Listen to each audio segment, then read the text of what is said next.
naje kuva mu Rwanda ngera South Africa, ariko nahasanze arambwiye ati rero ati ngiye kwigisha icyongereza iminota 5 kizakubeshaho hano. Yarambwiye ati hari amagambo 3 y'icyongereza ugomba kumenya. Ati rya mbere nirivuga ngo sorry. Nukandagira ku muntu uzambwira uti sorry, wenda ibindi uzaca amarenga ariko sorry yumvikana. Irindi hagira kugirira neza uzambwira uti thank you. Azabona ko uri discipline. Irindi ni ukumenya please. Nujya guhaha ugeze mu mangazini wigenda utunga urutoki uti mumanure kiri ahubwo please. Iyo hageze urushaho kongera kubona indisi. Nuwa ngo iyo ugeze muri gereza wumva amakuru menshi. Ababa baribye, ababa barishe, kandi none iyo baje muri gereza bo baba banezerewe. Mubo hari abantu baba gangiste bafite nimero 26, 27, 28. Usanga umuntu yari yanditse mu gahanga I was born to kill. Navukiye kwica.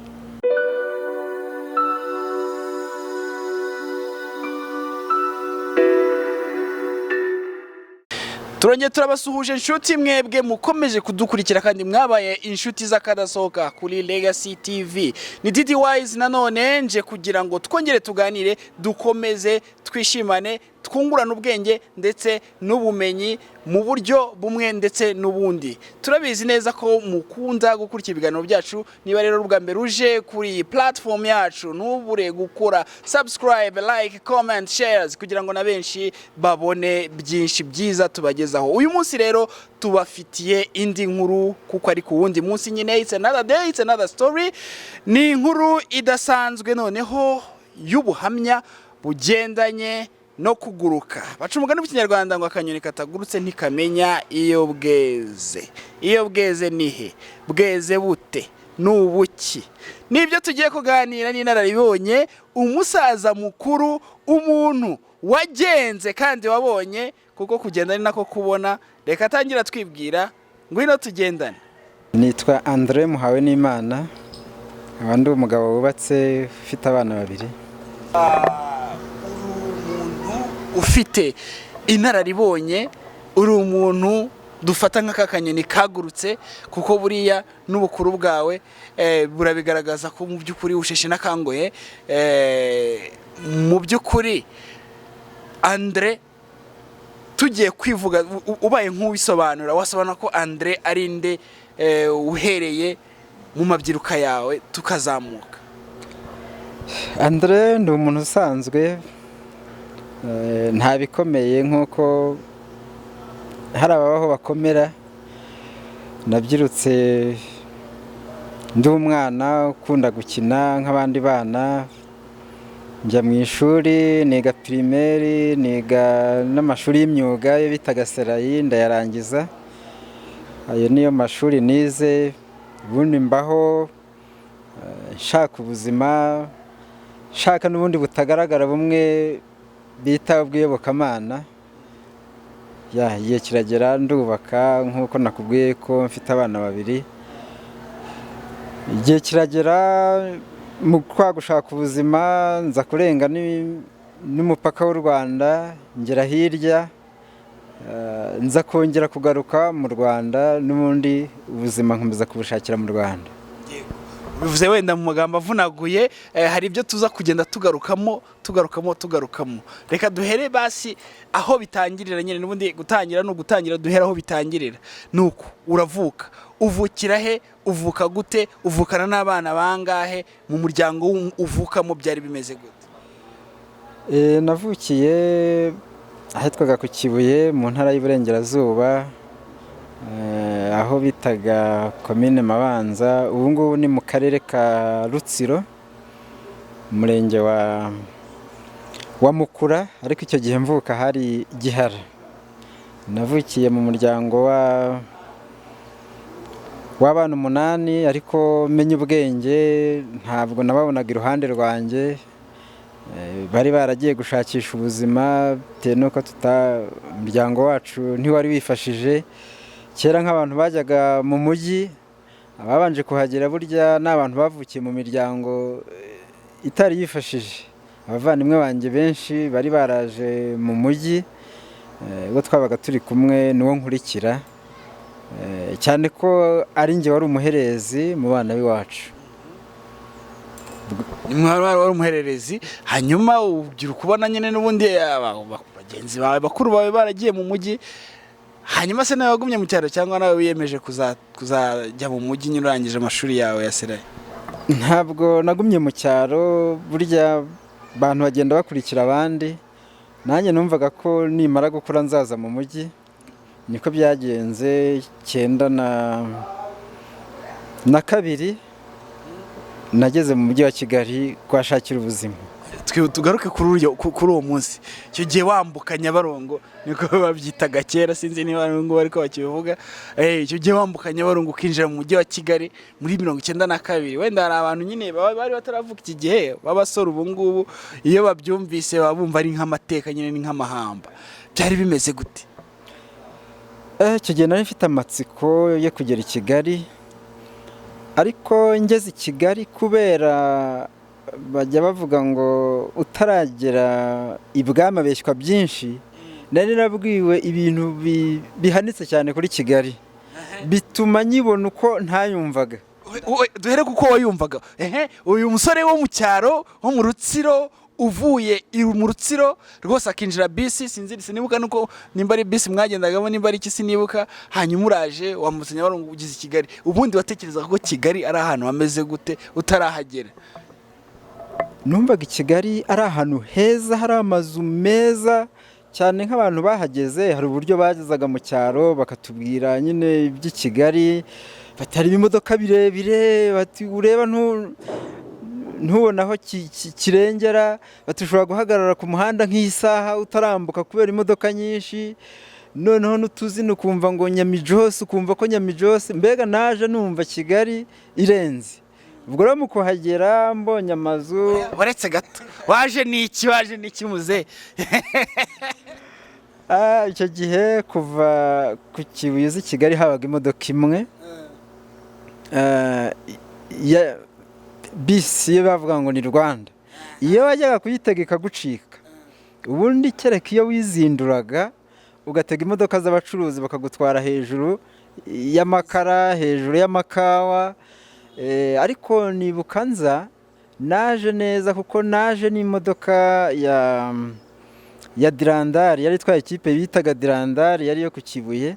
Kubera yuko abakinnyi batari buzuyemo, bashyizemo abagenzi bakeya, nanjye banshyiramo, bituma nza neza nkurikije uko abandi bazaga. Uzanye n'ikipe y'abakinnyi. Dirandari yari ikipe yo ku Kibuye? Yo ku Kibuye yakinaga mu cyiciro cya kabiri. Icyiciro cya kabiri. Njye numvaga za Pantere Noire, numva za Mukura, izo zindi. Icyiciro cya mbere Dirandari ubwo izwi n'abo muri iyo myaka. Ubwo birumvikana niba uzi Dirandari iyo kipe, ubwo ngubwo nawe ndagusuhuje, ariko umenye yuko nta murumuna w'umusaza ubwo nawe utangiye gutezamo, sibyo ra? Cyane rwose, kuko muri kwa gukunda umupira ndi umwana, ndibuka ko najyaga mva iwacu, ubwo ni mu gace ka Rubengera, twagendaga n'amaguru turi abana tugiye mu mujyi kureba iyo kipe. Ntabwo twabaga dufite amafaranga yo kwinjira, ahubwo byabaga ari ugucunga kujya mu musozi wa Gatwaro mu bihuru turebamo umupira hasi. Dirandari yaba imaze gutsinda, hari ukuntu badohoraga tukinjira, ari icyo ngicyo umuntu acungiraho. Ntabwo byari byoroshye. Ndabyibutse nibutse ukuntu natwe twajyaga twurira kuri Stade Amahoro, ariko nibyo hambere, ubu ngubu ntibigishoboka. Hanyuma nuko rero ubugira gutya ubona usesekaye mu mujyi wa Kigali n'ikipe ya Dirandari. Ahantu waruhukiye bwa mbere na mbere ukinjira muri Kigali ni he? Kigali ubwo nagiye mu gace n'ubundi kari gatuyemo famiye zanjye. Birumvikana ko wahageze wenda aho imodoka yaguhagaritse ni heza? Yampagaritse Nyabugogo. inzu zari ku Kimisagara zarareshyaga, nta etaje yari ihari. Hano i Kigali etaje zari zirihera 92. Etaje zari mu mujyi Kimisagara naho hari kave. Bwire nyine ubuzima bwawe bwo muri Kigali.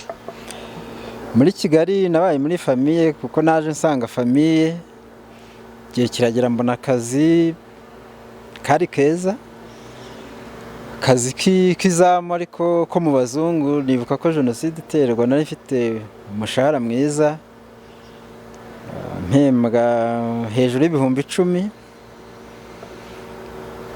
Ubwo nyine jenoside iraza, nyuma ya jenoside nabwo nkomeza gukora akazi nkako muri jardin.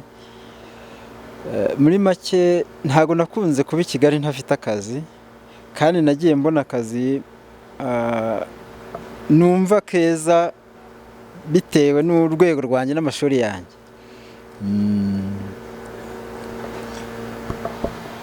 Indirimbo ya kera wari yaririmbaga ngo wenda sinzi wenda nimba itagiye ku influence ibitekerezo, ariko bavuga ngo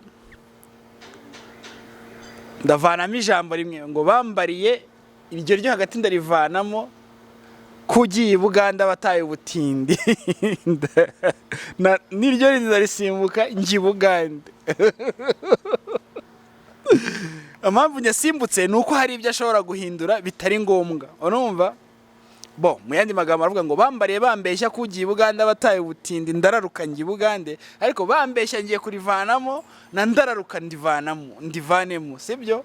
Nuko igihe kiragera bati iyo bweze si hano mu Rwanda. Ni kimwe n'ubwo buzima bwo kuva mu cyaro. Nanjye hari nini navuga, hari umuntu wavuze ngo ikintu cya mbere ni amakuru. Amakuru rero iyo abaye meza ashobora kugufasha, n'iyo abaye mabi nabyo ashobora kukugiraho ingaruka. Uko abantu baganira rero n'ubundi batekereza ubuzima, burya nubwo kujya hanze hari igihe bwari bugezweho, sinzi niba n'ubu bugezweho, ariko bwanshyitseho. Nanjye naje kuva mu Rwanda ngera South Africa. Nzira ngaho tubanze duhere ku nzira. Uvuye mu Rwanda ugera muri Afrika y'Epfo. South Africa ni muri Afrika y'Epfo we. Ko hari abantu nyine basauza bakagira ngo umenya ni ruguru. Nuko ubwo ugera muri Afrika y'Epfo ute? Urugendo kuva hano kuzagera muri Afrika y'Epfo. Hari igihe ndi mu cyaro najyaga nkunda kujya kuvoma nzindutse. Hari igihe kimwe nikanze ukwezi njya kuvoma saa 8.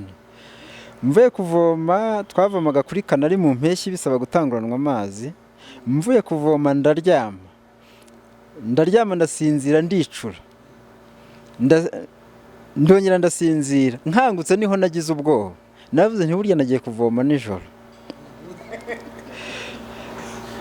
Iyo ngiye kujya hanze South Africa ntabwo nari mfite, cyane ko hari amakuru yaba ari aya majance atwara abantu aguha, ukaza waba uri mu nzira ugasanga atandukanye nayo baguhaye.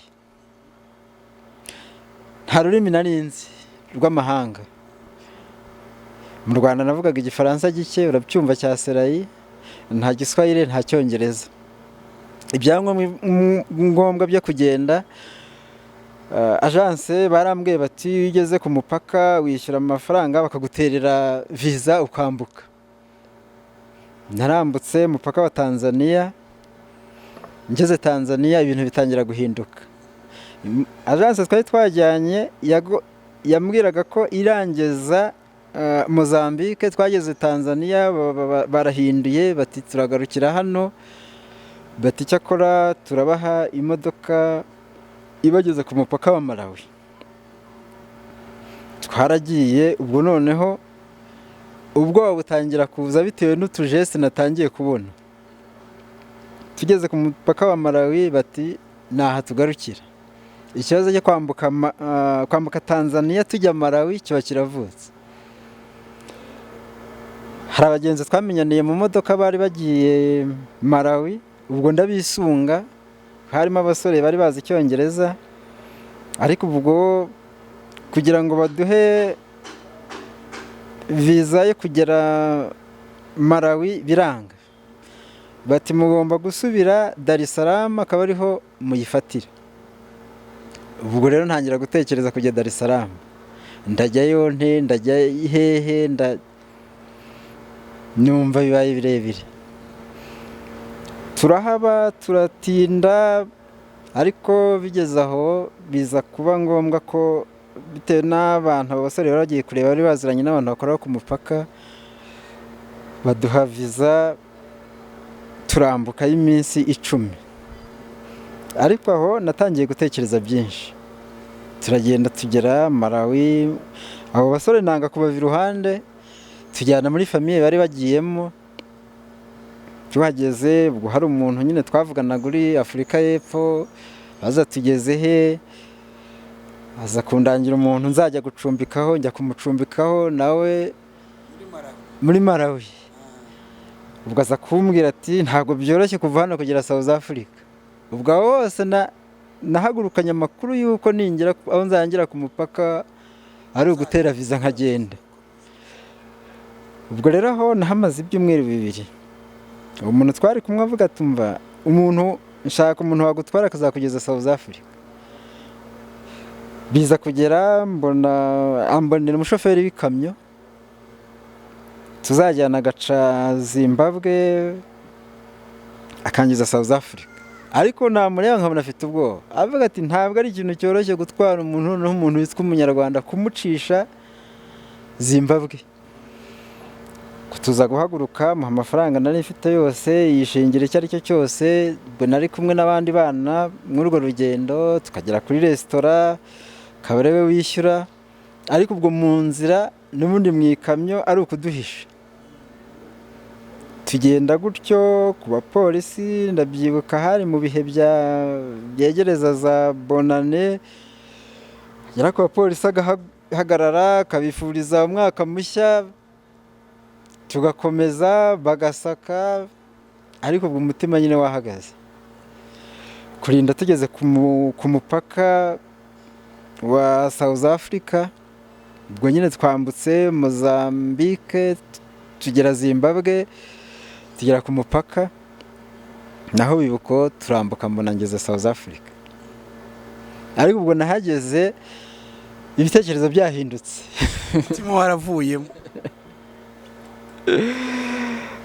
Ntabwo byoroshye. Ndibuka njya kuza i Kigali, hari undi muhungu waje i Kigali, undi muhungu aramubwira ati shahu, ati uraza kumenya agaciro ka mama wawe uyu mugoroba. Tugeze i Kigali.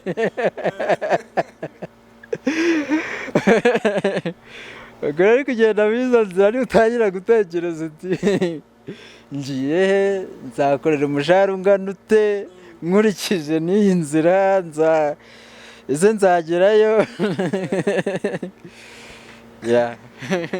Kubera icyo yavuze ati uraza kumenya agaciro ka mama wawe ugeze aha?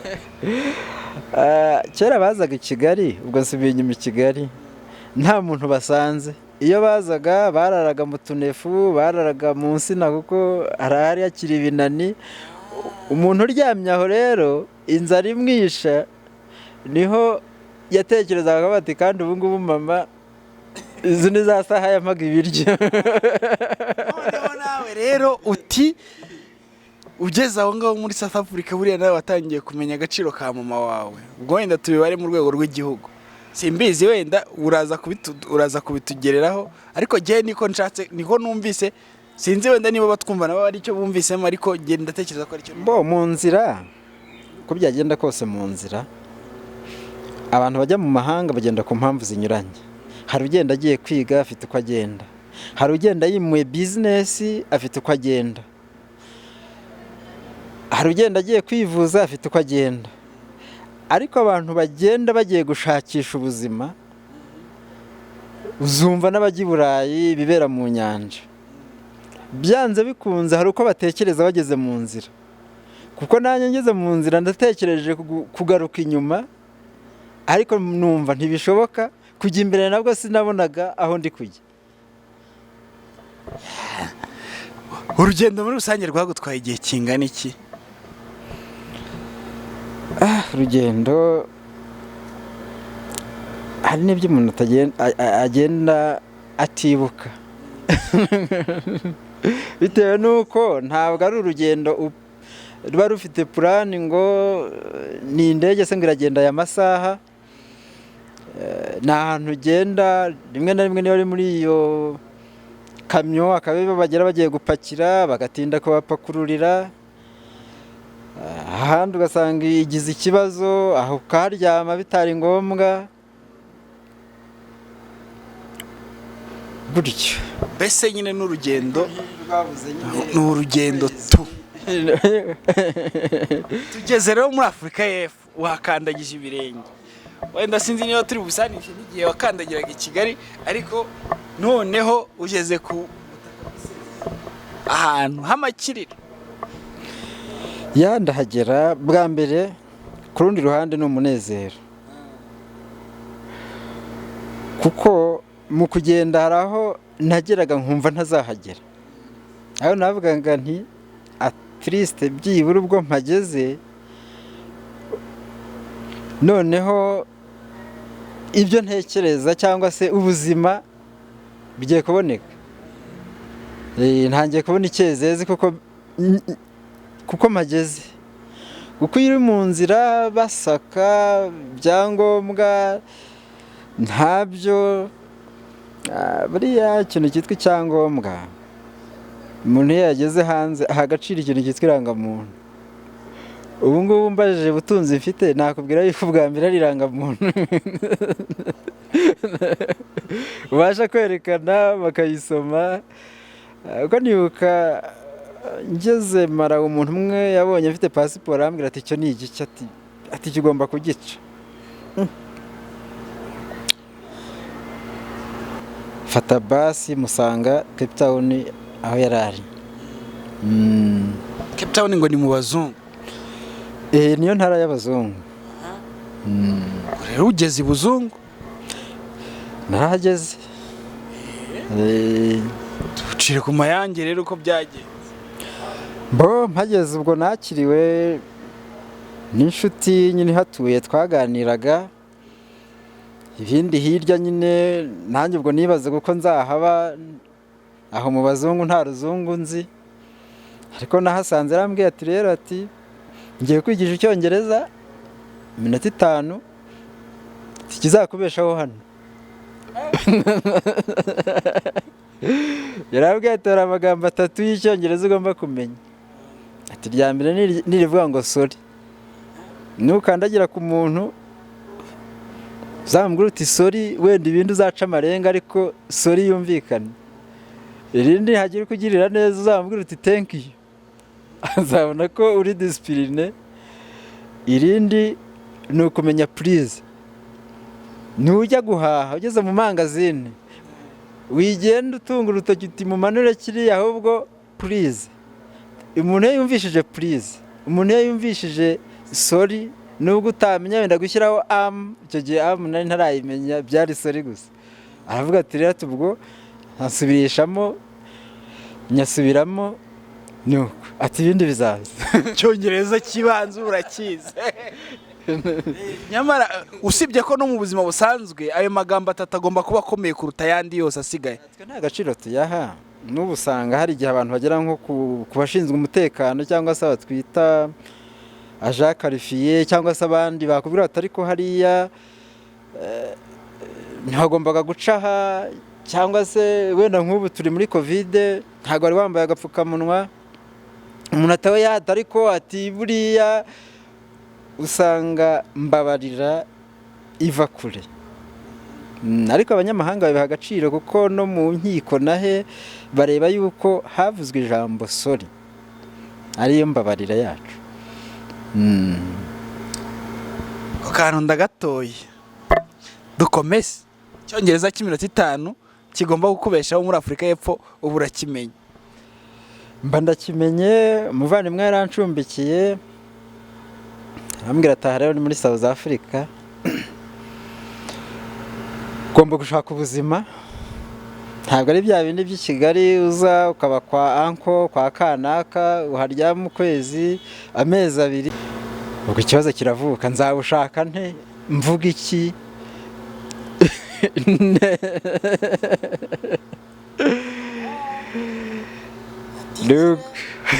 Ubwo rero bukeye anyereka ubuzima bw'ibanze buhari bukorwa n'abantu bahageze bita abaniyukama.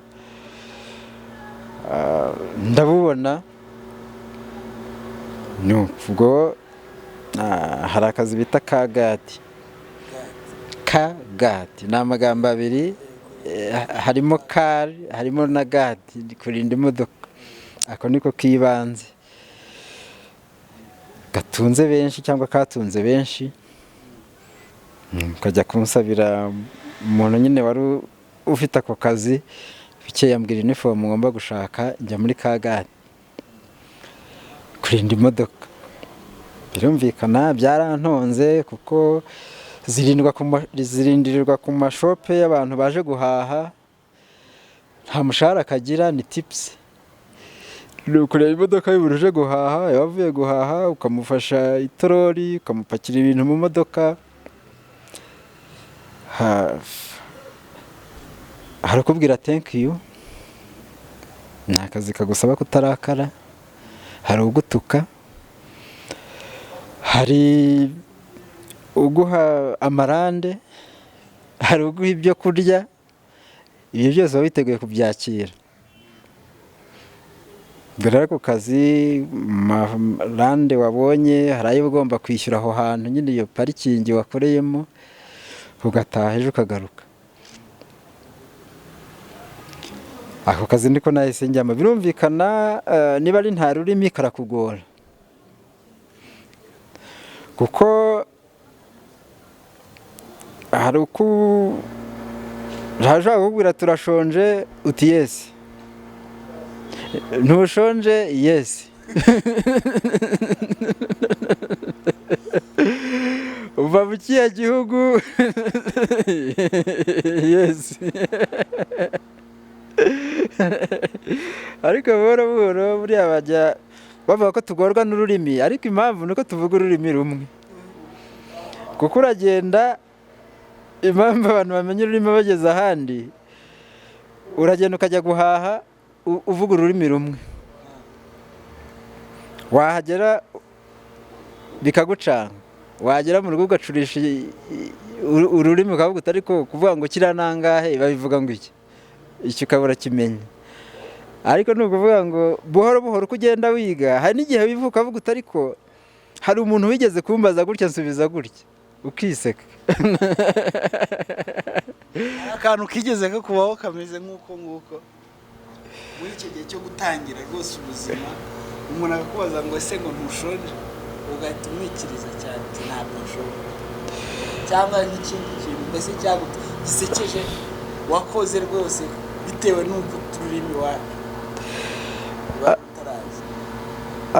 Uko biri kose biba bihari, hari n'ibyo udashobora kwibuka, ahubwo bikibukwa n'uwabikubajije, kuko abantu bajijutse n'ubundi hari ukuntu akureba akavuga ati uyu muntu nta rurimi azi.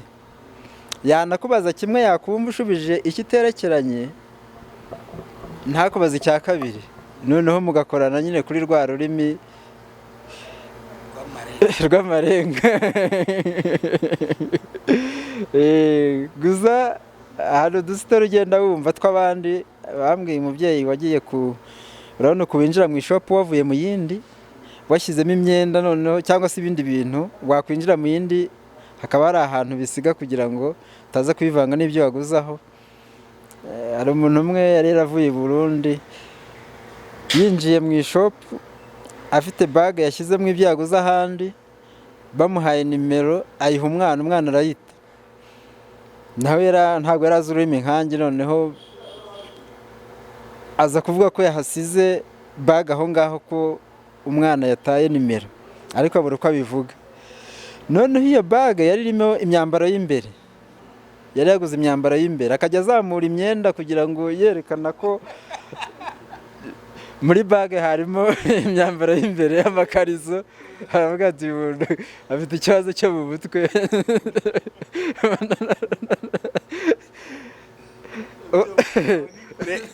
kutamenya ururimi bishobora kukugeza nuko hari ibintu dufata mu buryo bworoshye. Hari amashuri hirya no hino baba yinginga abantu ngo abigishe ururimi, ariko nabyo iyo ugeze hirya uravuga uti kuki ntarwize. reka tugane noneho twihute noneho udusobanurire nyine uko ubuzima bwaje gukomeza n'ukuntu waje kumenyera muri Afurika y'Epfo, ukamenyera ubuzima nyine ukabasha kubaho nyine nk'umunyafurika, nk'umwimukira wagiye gushaka kaje zikanabona. Ubwo buzima nabubayemo, ariko imibare ni ngombwa kugira ngo tugire imibare, kubera ko ubu ushobora kumva ngo i Burayi cyangwa ahandi wenda ushobora gukorera amadolari aya n'aya, washyira mu manyarwanda kumva ari amanyarwanda menshi cyane, ariko ntutekereze yuko ayo mafaranga uzayakorera aho ngaho ukanayahahisha aho ngaho. Wowe ugatekereza wenda yuko uzabona ayo mafaranga aho ujya guhaha muri marato yo mu Rwanda. Ubuzima rero nabaye muri ako kazi ndagakora, igihe kiragera nza kujya no muri sekirite.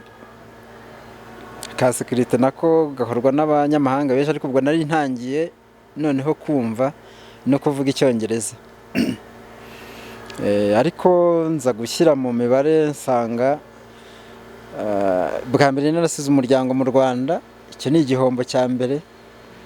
Umuntu ugiye muri misiyo yagombye kuba akorera menshi bitewe n'uko aba yasize urugo, yasize umuryango. Nza kubona umuryango ntazawuzana aho ngaho kandi ngomba kubana nawo. Nza kubona akazi ndimo katari kunyungura ubumenyi, wenda ngo mvuge ngo hari ubumenyi ndi gufata ni nza mu Rwanda nzabukoreshe. Nza gushyira ku munzani mu bitekerezo byanjye hajyamo ko nta nyungu mfite muri kiriya gihugu, ngomba kugaruka mu Rwanda mu muryango wanjye. Ni ukuvuga ngo uwagarutse mu Rwanda umaze gukora utuzi tubiri, ak'ubusekirite n'ako kurinda amamodoka ku mashopu. None se ntabwo birimo amafaranga, ko bavuga ko n'imirimo iciriritse muri biriya bihugu haba harimo amafaranga? Amafaranga burya abantu hari ibintu hari uburyo bwo gutekereza inyungu. Inyungu uyibara utekereza icyo washoye, igihe wakoresheje uko kingana, icyo wakuyemo uko kingana. Ushobora gukora amanywa nijoro, wakoze amasaha 28 ukavuga ngo wabonye amafaranga, mu gihe wenda undi yakoze amasaha 5 akaba yabonye make kuyo wabonye, ariko wowe yayandi wabonye mu masaha 28 kandi wakoze amanywa nijoro, ukaba uzakora igihe runaka ukaba ushaje bitewe n'imbaraga wakoresheje. Iyo umuntu rero avuga ngo habaye amafaranga, yagombye gusobanura. Wowe ubibona ute ukurikije uko wabibayemo n'amasaha wakoraga? Utuzi ubwo nyine ndi kuvuga kuri iyo nzira nanyuze, cyangwa se kubaca inzira yo gushakisha. Ku rwanjye ruhande nabonye nta mafaranga arimo antunga ndi burye ndi bwambare, ariko se wa muntu nasize mu gihugu uzi ko nagiye mu mahanga ni iki ndi kumumarira? Ntabwo rero wasiga urugo ngo uvuge ngo nagiye ndarya ndanywa ngo mfite amafaranga. Hanyuma ugeze igihe nyine uravuga uti ntabwo bikunze nditaye cyane. Urugendo rw'ubutaha rwo rwarakoroheye, ntabwo rwagenze nka rwarundi? Rwo gutaha rwaranyoroheye, kuko iyo ushaka kugaruka mu gihugu biba byoroshye. Kandi ubundi iyo aho narindi namenyaga amakuru y'igihugu, naganiraga n'uhagarariye ambasade muri kiriya gihugu, kuko biriya bihugu binini hari abantu baba bari kure ya ambasade, ariko haba hari umuntu runaka ushobora gutanga amakuru avuye kuri ambasade. Hari na gahunda zibaho za leta ushobora kujyamo. Ubwo rero niba ujyayo n'ubundi ushobora kubaza uwo muntu ko ushaka gusubira mu gihugu byagenda gute. Ubwo rero arambwiye ati ni ukugenda ukagura itike y'indege, ubundi nkakwakira urupapuro kuri ambasade ukagenda ugatega.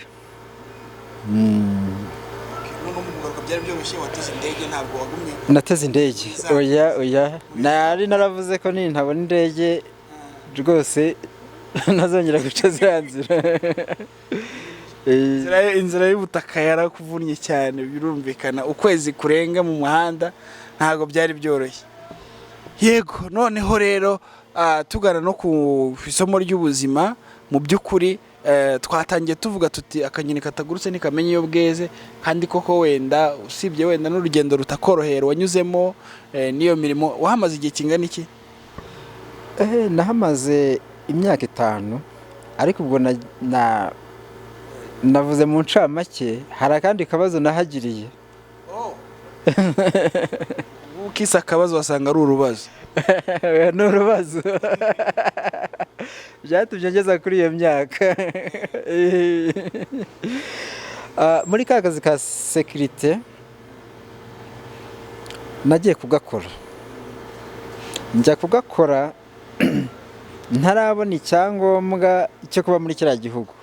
Nacyo nasanze ari andi makuru ntari. Ubwo ngatekereza ibishyimbo bateye uyu munsi nzasubira kuburana ari uko byeze.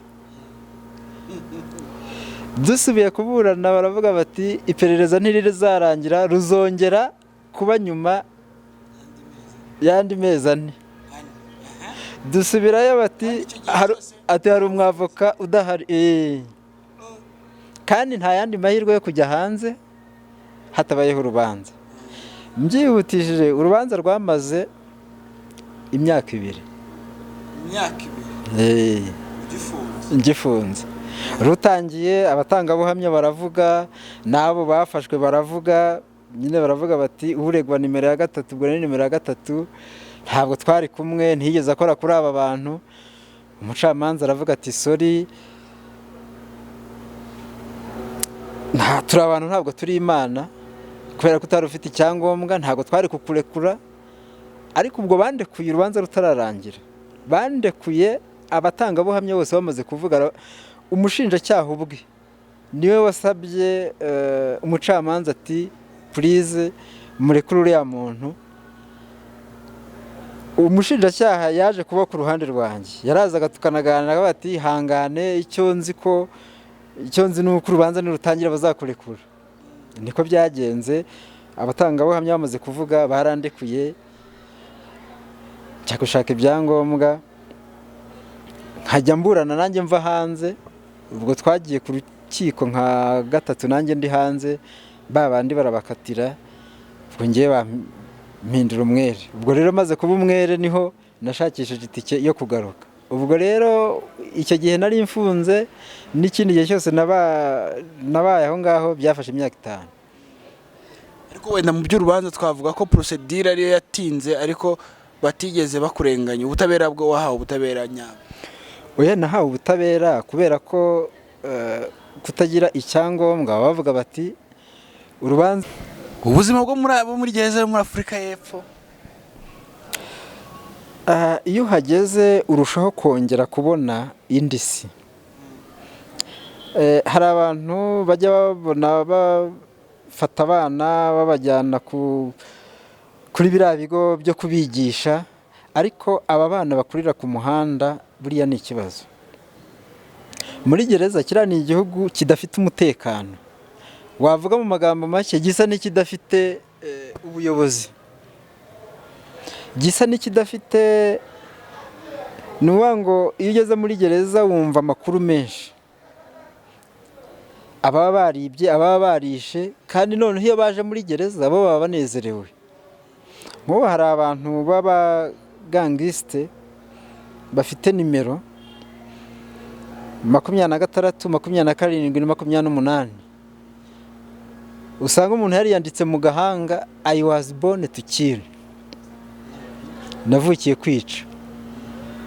Abo bantu iyo bageze muri gereza baridekarara kugira ngo batabavanga n'abandi, kuko ni ubutwari kuri bo, bitwa ba mene. Iyo bahageze babajyana mu mazu, mu byumba nyine bibamo bagenzi babo. Noneho hari n'abajya muri gereza bagashaka kujya muri izo nimero. Kugira ngo uzijyemo hari abo bategeka batugomba kuvusha amaraso. Niba mugiye gukina uba ugomba kureba ukuri imbere ukuri inyuma. Hawe ujya kumva umuntu afashe icyuma ateraguye undi, kugira ngo babandi bafite za nimero baza kuvuga bati uri umugabo koko uramerita kuba 28. Ko nabonye umuntu wafunzwe mukatiye amezi 6, afungurwa maze imyaka 18. Harimo icyuko yishe n'umupolisi kugira ngo yitwe men, ahabwe iyo nimero. Iyo hageze rero usanga abakubise ba nyina, bishe ba nyina, bibiyobyabwenge. Hari igihe kigera abo bantu bamenyereye kwiba kugira gute bakumva bajya gufungwa gusa kugira ngo abonane n'abandi bajura, kuko ubuzima bwo muri gereza ntacyo bumubwiye, nta kindi kintu atekereza mu isi. Ntavuga ngo nzafasha umuryango. Nk'abo harabonabonaga bakambwira ngo bavukiye muri gereza, nyina ari muri gereza na se ari muri gereza, kandi noneho abo baba bafunze baba bafite n'abana hanze. Urubyiruko rw'abakobwa rubyiruka yumva yagira umwana. Hari udufaranga dukeya baha abana baba barageneye abana kubera kuvukira mu buzima bwa gikene, umwana agashaka kubyara kugira ngo abone utwo dufaranga. Noneho no kutagira amakuru y'imyororokere, usanga utwana tw'udukobwa twarabyaye, turabyarana nande n'utwo twana two ku mihanda twamayibobo, utwo ejo tuziba tukajya muri gereza. Twana twavutse tukirera twumva ko tugomba kwiba, twumva ko twakwica, twanywa ibiyobyabwenge. Iyo uhageze rero urushaho kubona ingorane z'ikintu cyitwa umuryango muri kiriya gihugu. Ibyo byose nabyo biba muri Afurika y'Epfo, kandi tuzi ko Afurika y'Epfo ari cyo gihugu gikize ku mugabane wa Afurika. Gikize kuri byose. Gikize kuri byose. Ibyo byo ndabyumvise. Nuko isomo ry'ubuzima waragenze urabona nawe ijisho rya mukuru iyo ryagiye kugira ntirizinduka riba ryagiye kureba, uri na mukuru. Ukurikije ibyo byose wabonye kandi urebye n'inkubiri iriho iki gihe, mu by'ukuri turareba tukabona muri ino minsi hari ibintu bigezweho mu Rwanda. Menya n'Afurika muri rusange, aba diaspora. Iyo ugize imana ukabona inshuti yo mu diaspora, urumva hagatangira kukohereza ku $, biba ari ibintu bicika rwose, urumva. Ngubu nk'abana b'abakobwa yagize gutya akavuga ati nubwo baba barahuriye kuri Facebook atari ko ni umudiaspora, avuga ati sha yahangaha ni sawa ngo yahashashe. Nkawe nk'umuntu watembereye ukabona ukagera muri Afurika y'Epfo, nubwo ari muri Afurika ariko ni igihugu tuziho ubushobozi, wa mugani wawe gikize, n'ubwongeraho ko gikize muri byose. Isomo ry'ubuzima. Isomo ry'ubuzima no kwihangana. Rya mbere wa wundi uguha $, yatugezeho ryari, yanyuze hehe. Ikindi ni ukwiga ubuzima bwawe bwite. Niba umuntu abonye utwo $, yaragiye hanze agiye kwiga, yarangiza akabona akazi, atandukanye nawe ushobora kujyayo utazi n'ururimi ruhavugirwa, kandi nawe shyira ku munzani, ashobora kukoherereza $2, wenda se yarize ari kuri level runaka, ariko wenda afite akandi kazi akora katagendanye n'ibyo yize, ariko kugira ngo abeho, ariko wenda arasagurutswa $2 akatukoherereza, ariko noneho mukompare n'uwigiye mu Rwanda wenda akabona akazi gahwanye n'ibyo yize. Abo bantu iyo bashyize ku munzani ubona babayeho bati. Hanze hari abantu bafite ubuzima bagiye bava hasi bakagenda bazamuka, hari abandi bahari bifuza no kugaruka mu gihugu, ariko kubera n'ipfunwe rishobora kubamo, kimwe n'uko ubu abantu bari Kigali bo siko bose bahishimiye, ariko baravuga ati nageze i Kigali ubuzima bwarananiye mu cyaro, ndi umusiribateri, none naje i Kigali ndarongora, mfite abana 7, ndabasubirana iwacu, se biragenda gute? Ubuzima buratandukanye hanze, ariko ni ngombwa kugira ngo umuntu mu isomo ry'ubuzima umuntu amenye amakuru, arebe ubuzima afite mu gihugu, agenda afite intego, niba abashije kugenda, ariko igihe cyose uzahaguruka, aho bibanza gupfira guhaguruka, bwa mbere uhagurutse mu makosa, ariya makosa ashobora kugukurikirana kukugiraho ingaruka. Burya umuntu ugenda akagwa mu nyanja n'umuntu uhagurutse hariya afite visa, afite pasiporo, yuriye indege, baratandukanye. Kuko iyo ugeze hanze ugenda wumva amakuru menshi y'abari hanze. Hari abantu bari i Burayi, ahagera gutyo nta cyangombwa, yarangiza akihindura umusazi, agahisha aho aturuka, agahisha icyo ari cyo cyose kimuranga. Urumva umuntu niba ari aho ngaho, ibyo ari byo byose iyo atekereza, nta muntu ugera i Burayi atari afite uko ameze mu gihugu cyangwa ahandi hantu.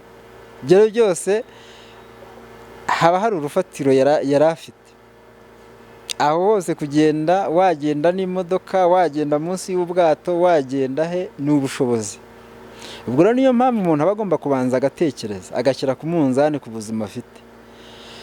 Mbere yo gutekereza ko ubuzima buzaba bwiza ugeze hariya, hano uri washatse ko buba bwiza biranga. Hariya niba wumva ariho buzabera bwiza, urumva bizagenda gute? Uri kuguha amakuru we abayeho ati? Ari kuyaguha yose? Nta yindi nama yaguha wakoresha uri hano? Isi turayifunguriwe, abantu baragenda, n'ubu abantu bagirwa inama ko bashora imari mu bindi bihugu, ariko umuntu niba agiye gushora imari, undi akagenda agiye kwiyungura ubumenyi, wowe ugiye gute? Kandi niba ugiye bikanga, hari isomo. Burya iyo uvuze ngo narahombye gutya no kugenda ubwabyo, hari umunezero yuko wageze hahandi watekerezaga uko hameze. Nugaruka uzicara wishima, uvuga uti, umuntu nakubwira ati bunaka ni heza, ibunaka, wowe uba wumva hari ikintu murushije. Urumva hari ikintu murushije kuko uba ubisobanukiye. Muze turagushimiye cyane kuba ikiganiro kitari kigufi twagiranye namwe, kandi turabashimiye ko mwakomeje kudukurikira. Ikiganiro ntabwo cyabaye kigufi, ariko nizera ko cyari kirimo amasomo atari make kandi yumvikana. Nuko niba ushaka kuzaza ubeshya ko wamburiwe mbarara, nakubwira iki? Urugendo rwiza. Ariko nawe niba wumva uzi neza ko hano hari amahirwe ushobora kubyaza umusaruro, yabyaza umusaruro, n'ahangaha bwakwera.